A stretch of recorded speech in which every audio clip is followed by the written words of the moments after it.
Hey there folks, have you ever wondered what exactly Stephan does to save his money? Well, after years of watching him, I've learned the most effective thing from him is that by being frugal you can actually live a better life.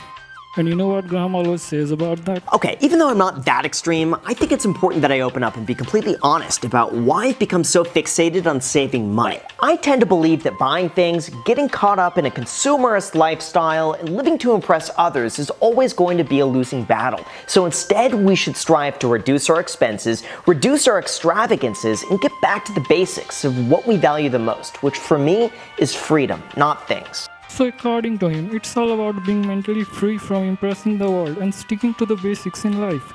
It's about finding gratitude in the simple things. That's what life is all about. Don't you agree? I certainly do. Living frugally doesn't mean depriving ourselves. It means appreciating what we have and being mindful of our spending. Thanks for tuning in, folks. Stay frugal and stay happy.